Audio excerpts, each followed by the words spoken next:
नमस्कार दोस्तों, कैसे हैं आप लोग। जैसा कि मैंने आपको वादा किया था कि आज लोकसभा में क्या क्या हुआ, अविश्वास प्रस्ताव पर किसने क्या कहा, ये सारी जानकारी आज मैं आपको दूंगा। चूँकि मैं खुद लोकसभा में मौजूद था, वहाँ मौजूद था जहाँ दोनों पक्ष और विपक्ष वाद विवाद कर रहे थे, सवाल जवाब कर रहे थे। और मैं इसलिए भी मौजूद था शाम तक, देर शाम तक, क्योंकि मैं खुद भी इसका गवाह बनना चाहता था। क्योंकि 2018 के बाद या 2023 में विपक्ष ने सरकार के खिलाफ अविश्वास प्रस्ताव लाया था। और जैसा कि सबको पता था, और जैसा कि आपको भी पता होगा कि आपने भी ये सोचा होगा कि विपक्ष जितना एग्रेसिवली मणिपुर के मुद्दे को उठा रहा है, और जिस तरह से कल राहुल गांधी ने कहा था कि मणिपुर में भारत माँ की हत्या हुई है, उससे यह अंदाज़ा लगाया जा रहा था कि सरकार के पास इसका कोई जवाब नहीं हुआ। लेकिन जब मोदी जी ने बोलना शुरू किया, देश के प्रधानमंत्री ने जब बोलना शुरू किया, तो मानो ऐसा लग रहा था कि पूरा संसद जो है वो सन्नाटे में है।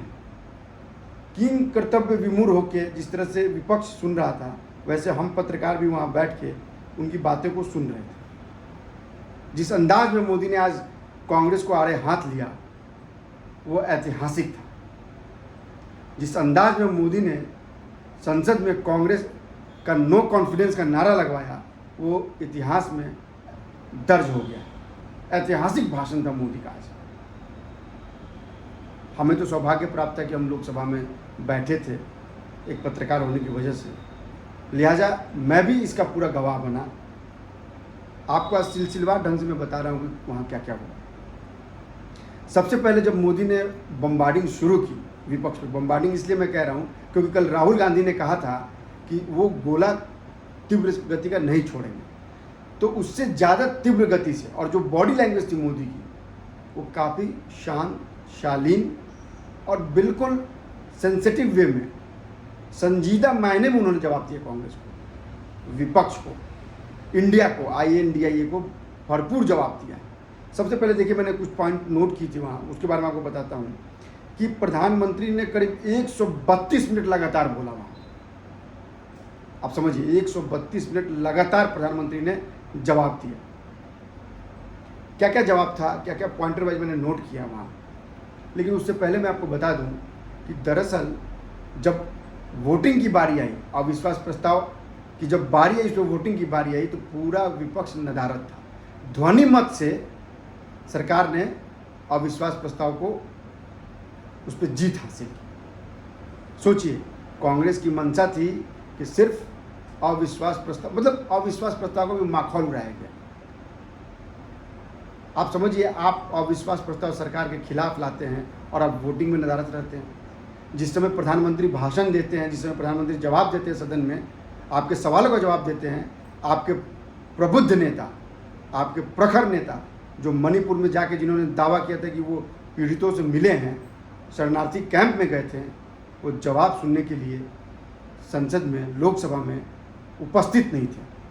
आप समझिए कितनी बड़ी बात है। सोनिया गांधी मानो संसद भवन जहाँ हमेशा AC चलता है, उनको इतनी गर्मी लग रही थी कि वो कागज़ को हाथ से ऐसे पंखे की तरह डुला रही थी। गर्मी मौसम की नहीं थी, गर्मी थी मोदी के भाषण की, गर्मी थी मोदी के जवाब की। मोदी ने जो एक एक कर कांग्रेस को जो बताया उसका इतिहास, उससे कांग्रेस आज पानी पानी हो गई।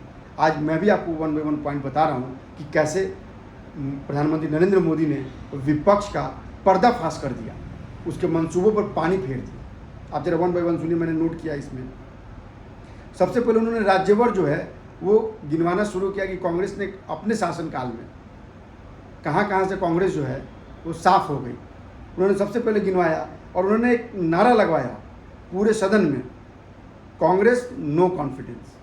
मतलब कि वहाँ राज्य जहाँ के लोगों ने कांग्रेस को नकार दिया, जहाँ कांग्रेस की सरकार नहीं है, और कब से नहीं है, पूरा डेटा मैंने नोट किया और मैं आपको बताता हूँ कि वो कहाँ कहाँ नहीं था। वो सबसे पहले उन्होंने बात की, उन्होंने कहा कि तमिलनाडु, पश्चिम बंगाल, त्रिपुरा, उड़ीसा, यूपी, बिहार जैसे तमाम राज्यों का जिक्र करते हुए उन्होंने कहा कि देश के कई हिस्सों में कांग्रेस को जीत दर्ज कराने में अनेक दशक लग गए हैं। यानी एक दशक 10 साल का होता है, अनेक दशक लग गए हैं। इन राज्यों के लोग एक ही बात कहते हैं, कांग्रेस नो कॉन्फिडेंस, क्योंकि वहाँ कांग्रेस की सरकार नहीं बन पाई है कई सालों से। वन बाई वन मैं आपको बताते जा रहा हूँ कहाँ कहाँ सरकार इनकी नहीं बनी है। आप बहुत ध्यान से सुनिएगा। उन्होंने कहा कि तमिलनाडु में आखिरी बार जो कांग्रेस की सरकार बनी थी वो 1962 में बनी थी। 61 साल से तमिलनाडु को लोग कह रहे हैं कांग्रेस नो कॉन्फिडेंस, यानी वहाँ कांग्रेस की सरकार नहीं बनी। इसके बाद पश्चिम बंगाल में 1972 के बाद आज तक कांग्रेस वहाँ सरकार नहीं बना पाई, यानी 51 साल से कांग्रेस वहाँ से बाहर है। आगे बढ़ते हैं। इसके बाद उन्होंने कहा कि यूपी, बिहार, गुजरात कांग्रेस, ये सब मैंने नोट किया पॉइंट में, आखिरी चुनाव 1985 में कांग्रेस जीती थी, यानी पिछले 38 साल से वहाँ से कांग्रेस नो कॉन्फिडेंस में, कांग्रेस के लोगों ने वहाँ की सरकार बनी ही नहीं वहाँ पे। इसके बाद बात आती है त्रिपुरा में। 1988 में जो जीत मिली थी, आज 35 वर्ष हो गए कांग्रेस को वहाँ जीत दर्ज नहीं हुई है। अगर आप बात करें उड़ीसा की, तो उड़ीसा में 1995 के बाद से, यानी 28 वर्षों में कांग्रेस का सरकार वहाँ नहीं बन पाई है। अब आप सोचिए, दिल्ली, आंध्र प्रदेश, पश्चिम बंगाल में तो एक भी विधायक का इनका खाता नहीं खोल पाया। अब आप समझिए, जब इन राज्यों के नाम पीएम मोदी ने लिए तो कांग्रेस की धज्जी उड़ गई। माहौल ऐसा हो गया कि कांग्रेस के सांसद जो लोकसभा में मौजूद थे एक एक कर बाहर निकल गए। विपक्ष का पूरा जो चेयर का जो सिटिंग अरेंजमेंट होता है वो खाली हो गया। इसके बाद मोदी जी यहीं नहीं रुके। मोदी जी ने जो कहा वो बेहतरीन बात कही। उन्होंने कहा कि ये विश्वास किस पे करते हैं, ये विश्वास करते हैं पाकिस्तान पे। अब उसका भी लॉजिक दिया उन्होंने कहा कि जब हमारे सैनिकों ने दुश्मनों को मुंह तोड़ जवाब दिया तो उन्होंने कहा कि नहीं ये तो पाकिस्तान की तरफ से हुआ है, हम अपने सेना पे उन्होंने सवाल उठा दिया। किसने? विपक्ष ने। पाकिस्तान क्या करता था कि आपके देश में आतंक फैलाता था और हर बार कहते थे कि हमने आतंक नहीं फैलाया, और भारत उस पर विश्वास कर जाता है। तो कांग्रेस को किस पे विश्वास था? पाकिस्तान पर, अपने सेनाओं पे विश्वास नहीं है। यह पुरजोर तरीके से मोदी ने आज सदन में कहा। इतना ही नहीं, इसके बाद जो उन्होंने कहा वो और भी हैरान करने वाला था। उन्होंने कहा कि भाई करीब कई दशक पहले यूपीए नाम का गठबंधन बना था, और जब यूपीए के इन लोगों ने क्रियाकर्म कर दिया, मोदी जी ने कहा कि मैं उसके लिए संतावना देना चाहता था, लेकिन संतावना इसलिए नहीं दे पाया क्योंकि वहाँ क्रियाकर्म भी मन रहा था और जश्न भी मन रहा था, यानी नए गठबंधन का जश्न मन रहा था। और इसके बाद जो मोदी ने जो इनकी बखिया उघेरी वो बेहद हैरान करने वाली बात है। इसके अलावा मोदी ने वो बात याद दिलाई। मोदी ने बताया कि कैसे नेहरू टू इंदिरा गांधी 22 साल और वो 13 घटनाएं जिनको जानना आपके लिए बेहद ज़रूरी है। ये वो घटनाएं हैं जो किसी का भी खून जो है खौला दे। आप सुनिए जरा कि घटनाएं मैंने भी नोट किए वहाँ। उन्होंने कहा कि पीएम मोदी ने अपने भाषण के दौरान 3 घटनाओं का बड़ा जिक्र किया।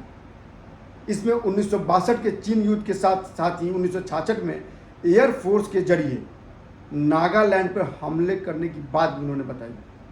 उन्होंने कहा कि राजीव गांधी के शासनकाल में नेवी के युद्ध पोत का दुरुपयोग किया।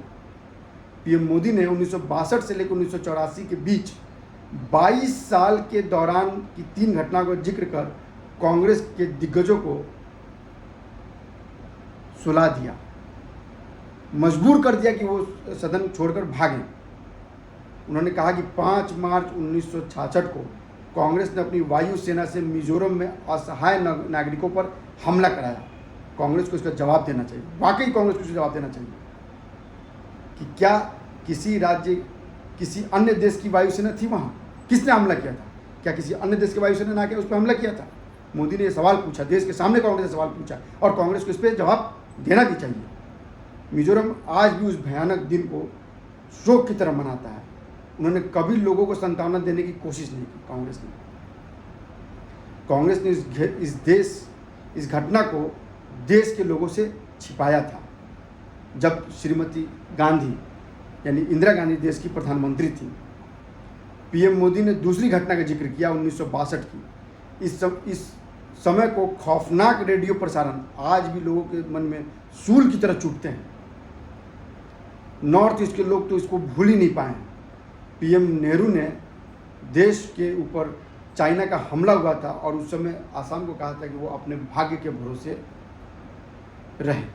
सोचिए कितनी बड़ी बात है। देश का एक प्रधानमंत्री कहता है कि असम के लोगों को अपने भाग्य के भरोसे करना चाहिए, यानी असम के लोगों को उन्होंने भाग्य के भरोसे छोड़ दिया था। सोचिए कितनी बड़ी बात है। और वो पार्टी, वो लोग उस व्यक्ति के खिलाफ अविश्वास प्रस्ताव लाते हैं जिसने कहा कि सबका साथ सबका विकास करेंगे।